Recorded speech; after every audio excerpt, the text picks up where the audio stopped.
Vale.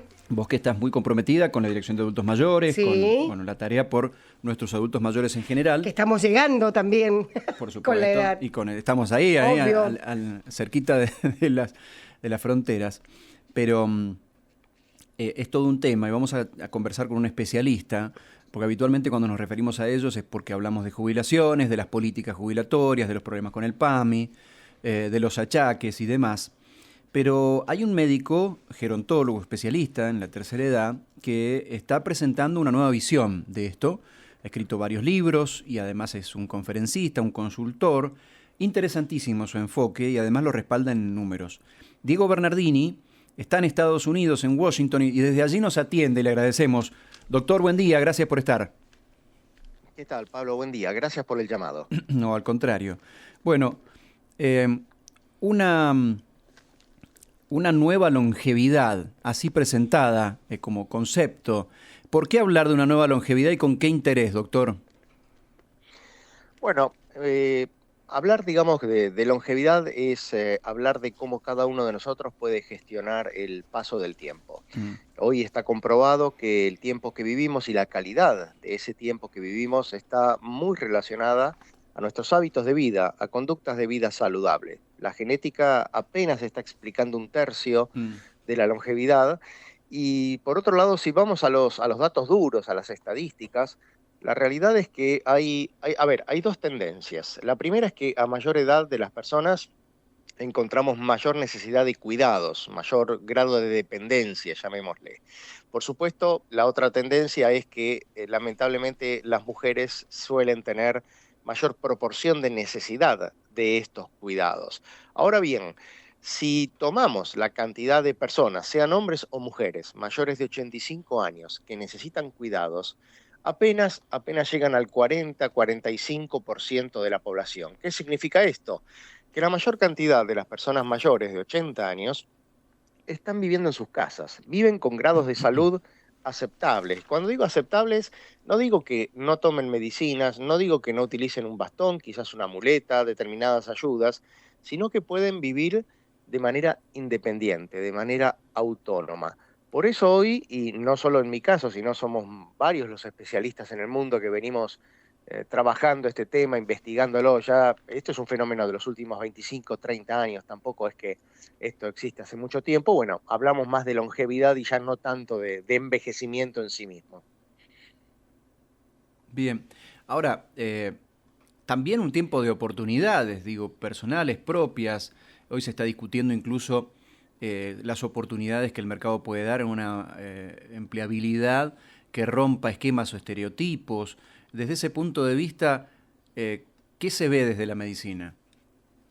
Sí, claramente. A ver, hoy lo que estamos viendo es que cuando se empezó a hablar de jubilación a Mm, finales del siglo XIX, principios del siglo XX, apenas un porcentaje muy bajo de la población llegaba a disfrutar ese beneficio de la jubilación. Estamos hablando de un beneficio que lleva más de 100 años, en donde la edad de alguna manera no se ha modificado. Hoy en Argentina, en un país como Argentina, una persona que llega a los 60 años tiene por delante en promedio entre 24 y 25 años más. Y esto ujú. es una expectativa que viene aumentando no solo en Argentina, sino en el mundo. Por lo tanto, tenemos primero que pensar cómo llenar de vida ese tiempo que tenemos por delante. Tenemos que pensar que hoy el trabajo, que hoy las ocupaciones en el siglo XXI ya no son como eran en el siglo XIX o en el siglo XX, donde se debía ser joven y fuerte para trabajar, que era un poco el resultado de la revolución industrial. Hoy vivimos en la sociedad del conocimiento, en la sociedad de la comunicación, Mm. donde la capacidad cognitiva es relevante, donde, por ejemplo, tenemos que empezar a plantear eso. ¿Qué pasa con la empleabilidad? Porque sabemos que, por ejemplo, trabajadores de mayores de 50 años desarrollan atributos, desarrollan características que le hacen bien a los equipos de trabajo. Tenemos que pensar qué hacer con esa persona que quiere seguir trabajando después de los 60 años, porque el estar ocupado, hoy las investigaciones nos están mostrando, sabemos perfectamente que estar ocupado no solo tiene que ver con una identidad propia, la identidad de quizás uno como comunicador, otro como bibliotecario, otro como ingeniero u otro como profesor, pero además sabemos que una persona que trabaja, que está ocupada, es una persona más sana, es una persona que consume, es una persona que, Sí.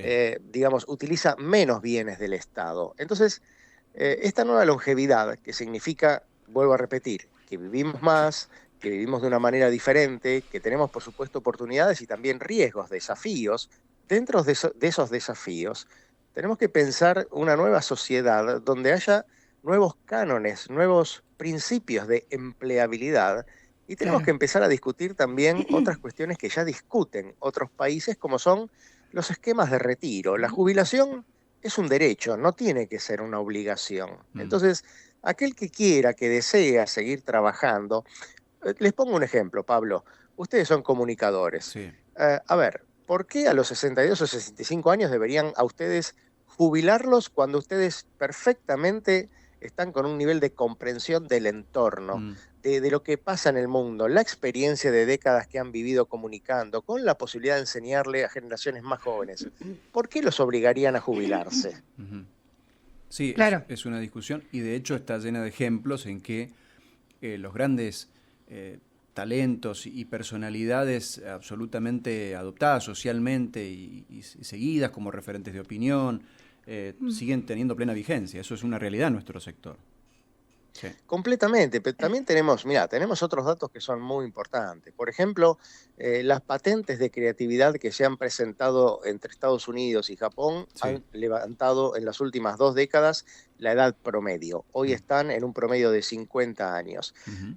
Los Claro. ganadores de los fondos de investigación más importantes del Instituto Nacional de Salud aquí en Estados Unidos son personas también por arriba de 50 años.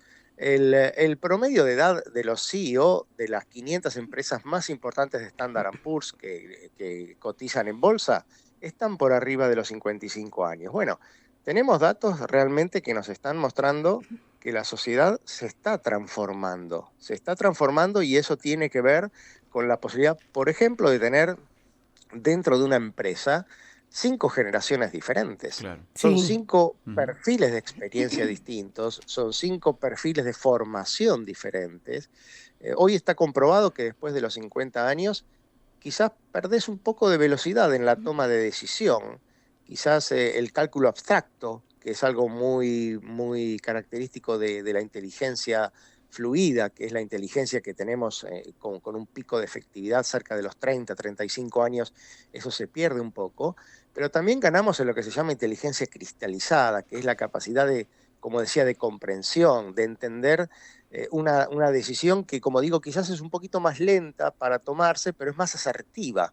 Esto está estudiado, esto no, Ajá. no, no lo estoy inventando yo, ¿no? Claro. Bueno, esto es lo que tenemos que empezar a ver de cara a una nueva sociedad en un nuevo siglo, el siglo XXI, donde la realidad es que estamos teniendo menos hijos, estamos viviendo cada vez más y claramente los desafíos están cambiando. Claro. Patricia. Doctor Diego Bernardini, un gusto hablar con usted. Ya llegan mensajes, pero primero habló de la genética, ¿no? Y uno a veces cuando va al médico, uno pone de excusa, sí, sí, mis padres tuvieron diabetes, hipertensos, bueno, listo, listo, yo voy camino a eso. Y usted dijo que a veces el cambio de actitud y la personalidad es lo que promueve una mejor vida en la adultez, ¿no? Siendo adulto mayor. ¿Qué experiencias ha tenido con adultos mayores que usted los ha visto joviales y ha determinado esto que nos está comentando? Patricia, me voy a tomar de esos 2 ejemplos que mencionaste, la Dale. diabetes y la hipertensión arterial. Sí, Son 2 problemas de salud, siempre hablamos de diabetes tipo 2, la diabetes del adulto, no la diabetes tipo 1 que es la genética, pero la diabetes tipo 2 y la hipertensión arterial son 2 problemas de salud que si bien podrían tener alguna predisposición genética, sí, la realidad es que el 90% tienen que ver con nuestro estilo de vida. tal Las dos cual. están relacionadas a una condición que es el sobrepeso, que es la obesidad. Lo primero, por ejemplo, que los médicos debemos hacer con un paciente que empieza a tener intolerancia a la glucosa, tiene curvas, mediciones de glucemia un poquito más elevadas de lo normal, o que tiene valores de hipertensión o de tensión arterial elevada más allá de lo normal. Lo primero que tenemos que hacer, seguramente en esa persona, y hablo más de 9 de cada 10 pacientes, es hacerlo bajar de peso. Lo hacemos bajar de peso, lo movilizamos, o sea, lo movemos Ujú. en relación a actividad física, hábitos de vida saludable. Y yo te puedo asegurar, me preguntabas la experiencia, yo he tenido pacientes, personas mayores con sobrepeso que tenían, por ejemplo, medicación antihipertensiva o medicación hipoglucemiante, que es para bajar el azúcar en ese momento. Vos los haces bajar de peso, los sometés a un programa de actividad física regular, prescripta médicamente. No es que le decís, señor, vaya al gimnasio Claro, y ahí en el gimnasio se arregla, no, sino que uno le hace un control previo y después le prescribe, así como prescribimos antibióticos, prescribimos un programa de ejercicio. Esa persona bajando de peso va a modificar la dosis de fármacos que está tomando, e inclusive, como a mí me ha pasado, ya que me preguntabas, son pacientes que suelen o pueden llegar a abandonar la medicación porque se regularizan qué bueno. completamente. Ujú. ¿A qué vamos? Hoy sabemos cinco razones que de alguna manera con nuestro estilo de vida correlacionan con vivir más tiempo y mejor. Primero, actividad física. Hay que moverse más. Moverse más Ujú. no solo es ir al gimnasio, sino es caminar más, es bajarse antes del colectivo, es hacer las compras caminando o sacar a pasear más seguido al perro. Comer más sano. ¿Qué es comer más sano? Es comer primero un poco menos que lo que estamos comiendo y comer diferente. Comer más cereales, comer más vegetales, comer carne pero que sea de buena calidad y no procesada. A ver, sabemos que son muy importantes los vínculos emocionales, los vínculos afectivos, Claro. la soledad, quedarnos solos, enferma. Enferma, provoca sufrimiento y muerte prematura. Lo tenemos bien estudiado eso. Actividad física, entonces, la dieta o la forma de alimentarnos y los vínculos emocionales. Hay otro dato muy interesante, la espiritualidad. Pero la espiritualidad no solo que significa ir a misa o ir al templo o a la mezquita todos los domingos, sino la capacidad que tenemos los humanos de trascender, de dejar un legado. Ujú. La espiritualidad como un concepto amplio. Eso Ujú. también está estudiado. Y el último o el quinto punto es el sentido de vida, es el propósito, es entender qué nos gusta, qué nos hace bien y practicarlo. Ujú. Porque cuando a vos te jubilan, cuando a Sí. nosotros nos jubilan, a mí yo tengo 57, todavía me falta un poco, pero nos tienen que jubilar de lo que no nos gusta y poder aprovechar todo ese tiempo que tenemos para hacer esas cuestiones que quedaron pendientes, esas cuestiones que nos gustan, esas cuestiones que nos dan un estímulo para vivir. Bueno, ahí tenemos las 5 razones que hoy sabemos que nos van a hacer no solo vivir más tiempo, sino vivir mejor. Claro. Bueno, Y llegan... fíjate, y fíjate que sí. digo más tiempo y no Mm. digo vivir 100 años, como muchos dicen, porque nadie quiere vivir 100 años si está abandonado en una silla de ruedas, Claro, ¿no? claro. Ay, no, Vivir claro. lo que nos toque vivir con Mm. vida hasta el último día. Claro. Bueno, dice por un lado un oyente, Fabián, buen día, ¿por qué se toma el ingreso a la tercera edad solo por tener más de 60? Yo tengo 61 y no me siento en ese rango. Soy deportista y no tengo problemas de salud, dice Fabián. Por Em, supuesto, hay que ahí está, entender, hay que entender claro, que hay cuestiones administrativas. Hay Mm. cuestiones claro. administrativas, pero que no definen nuestras ideas, nuestros sueños o nuestros proyectos. Cuando las personas mayores vos hablás con ellos, lo que te dicen, y por eso hay que escucharlos más, es que ellos se sienten mucho más jóvenes, que se dan cuenta la edad que tienen cuando se miran al espejo. Claro. La edad cronológica ya no define nuestras ganas, ya no define lo que sentimos. Tenemos que dejar de lado esas cuestiones administrativas. Por eso decía, si te van a jubilar o te tenés que jubilar a los 62 o a los 65 años, tiene que ser una elección, no te tienen que obligar. Em, Gran definición. por otra parte, están llegando mensajes de la audiencia. Dice Lourdes, espectacular nota sobre longevidad, lo más lindo, vivir de manera autónoma. Se los digo yo con mis 60 años. Vamos por 25 años más. Ya me jubilé, pero estoy con un emprendimiento, todo un desafío, y Muy eso la bien. hace Ujú. revivir, ¿sí? A Lourdes. Y por otra parte, doctor, le piden, le están mandando saludos, que muy buena entrevista, dice Roberto Gómez. Y por favor, doctor Diego Bernardini, si nos puede pasar sus vías de contacto, ¿Dónde también... lo ubicamos? Claro.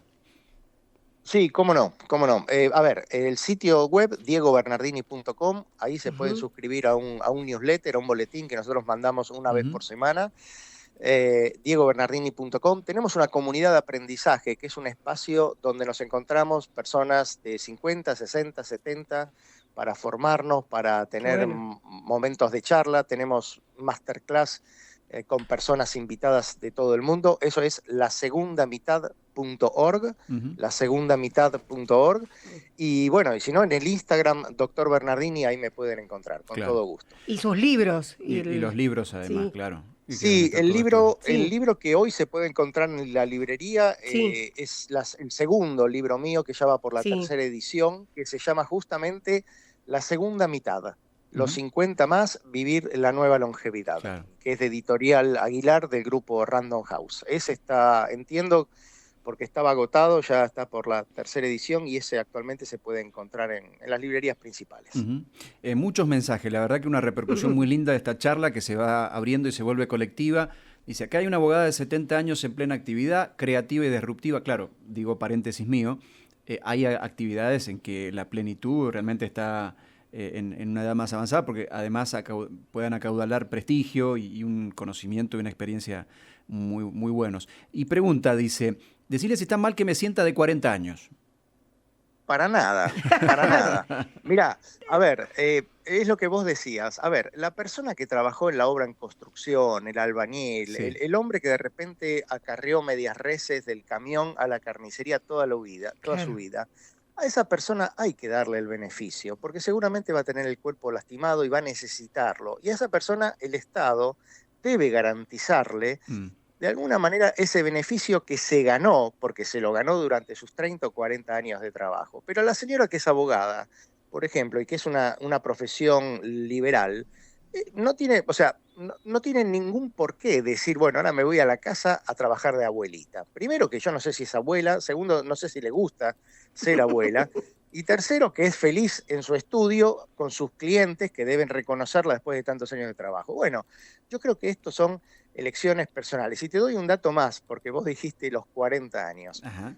Hoy lo que sabemos con nuestras investigaciones es que dejamos de percibirnos personas jóvenes cerca de los 40 años. O sea, la segunda mitad de la vida va a ser la etapa probablemente más larga, y está en cada uno de nosotros que la hagamos la más interesante que nos toque vivir. Ajá. Porque si vos pensás cuánto dura la niñez, cuánto dura la adolescencia, cuánto dura la juventud, bueno, la segunda mitad, ahí venimos, los que estamos en los 40 largos, en los 50 cortos, en los 60, 70, 80, hasta tu oyente que es abogada y que seguramente va a seguir trabajando hasta que Mm, su salud lo permita. Así que claro, fíjate todo lo que tenemos por delante. sin dudas.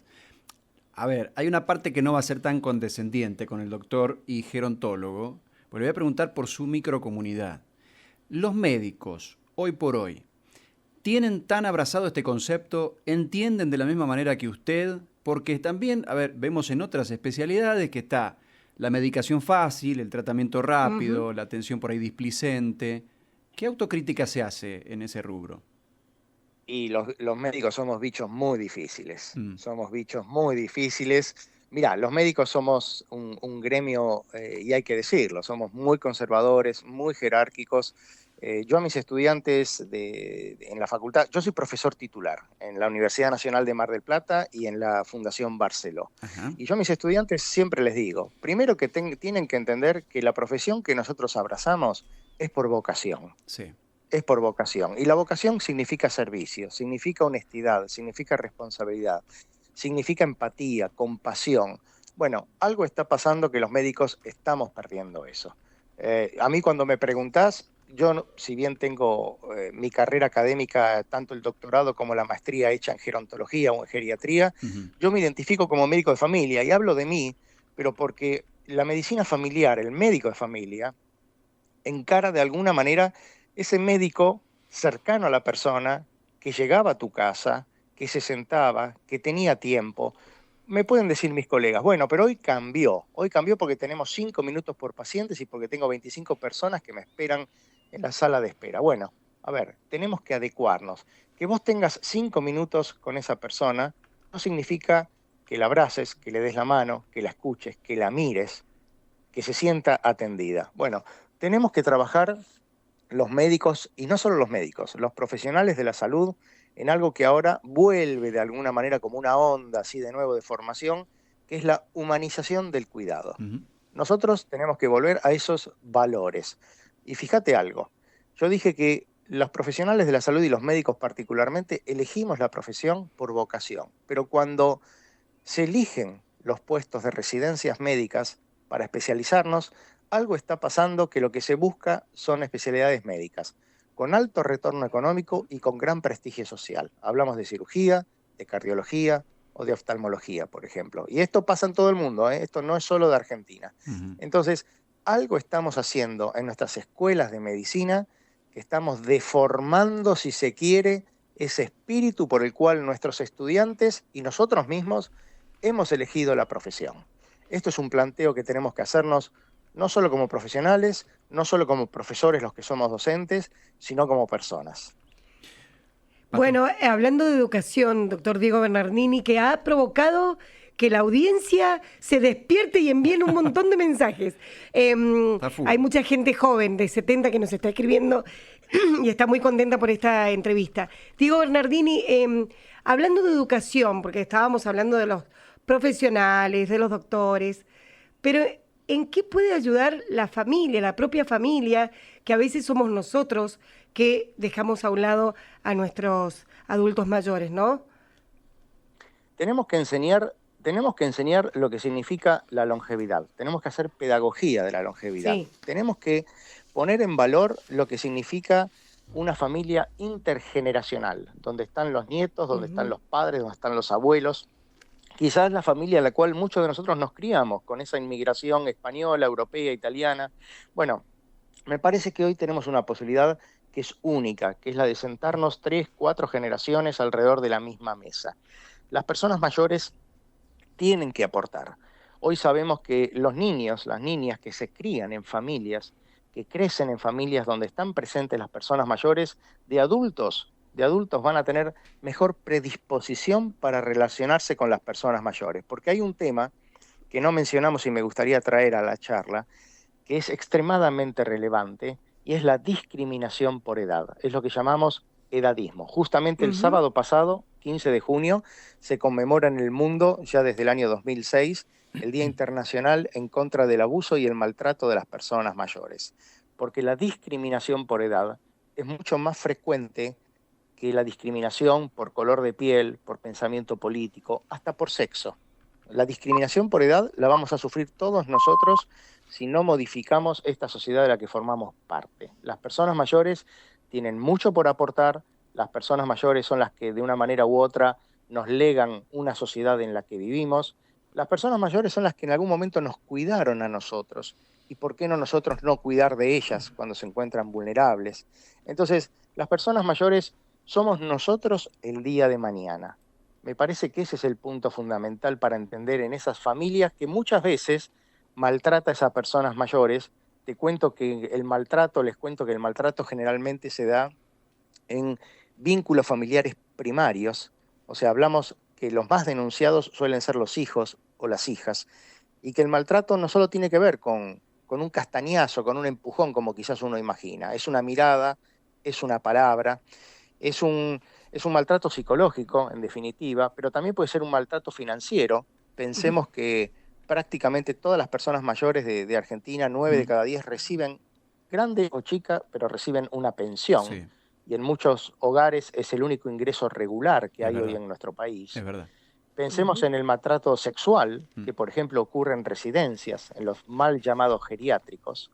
claro. Y pensemos, por ejemplo, en el maltrato institucional, que fue lo que pasó durante la pandemia, que encerraron a las personas mayores, o sea, nos encerraron a todos pensando que nos iban a cuidar, y en realidad, cuando vos encerrás para preparar un sistema sanitario y no para hacer fiestas en privado. Ujú. Entonces, bueno, la discriminación y el maltrato tienen muchas esferas, y es algo que está presente y es algo que tenemos que trabajar con los Bien. niños, con las niñas, con los jóvenes y por supuesto dentro de las propias familias. Doctor, este tipo de charlas son las que a uno le cuesta No, terminar. impresionante. Vamos a dejarla en puntos suspensivos. No, no por nosotros en nombre propio, sino por nuestros oyentes. La verdad que ha tenido una repercusión enorme y una charla imperdible. El agradecimiento nuestro con el pedido de que Sí, por reitere- favor que reitere las vías de contacto, aunque sea una para nuestros oyentes también. Sí, a mí me pueden encontrar en www.diegobernardini.com, en Instagram Doctor Bernardini, ahí me pueden encontrar. También, bueno, la página de Facebook, porque las personas mayores usan Facebook, usamos Facebook, aunque mi hijo me dice boomer, pero, pero las personas mayores, la red más social es el Facebook, así que también está la página de Facebook. Así que bueno, ahí nos podemos... Y intento dentro de las posibilidades de contestar personalmente. Así que bueno, gracias a ustedes por la posibilidad. Patricia, Pablo, un gusto enorme. Muchísimas gracias. Muchas gracias, doctor. Bueno, ahí está. Un abrazo, buen día. Diego Bernardini, doctor en medicina, gerontólogo, docente además, conferencista, consultor. El agradecimiento a la doctora Carolina Yaqui, que fue la que descubrió una charla del doctor, lo escuchó y dijo, esto está bueno, que lo conozcamos, que lo escuchemos. Nos motivó la charla, así que lo agradecemos. Además, es una de las personas más activas de nuestras oyentes, más activas, que nos vive sugiriendo cosas. Está en Washington, en los Estados Unidos. El doctor nos ha ayudado a tener una nueva visión de una realidad muy atendible. Y se me ocurría decir, deja una lección social, un llamado de atención a los gobiernos y también a los formadores médicos. Y deja una enorme clase de humanidad esta charla, ¿no? Así que bueno, la tomo. Ha estado extraordinaria. Le agradecemos al doctor.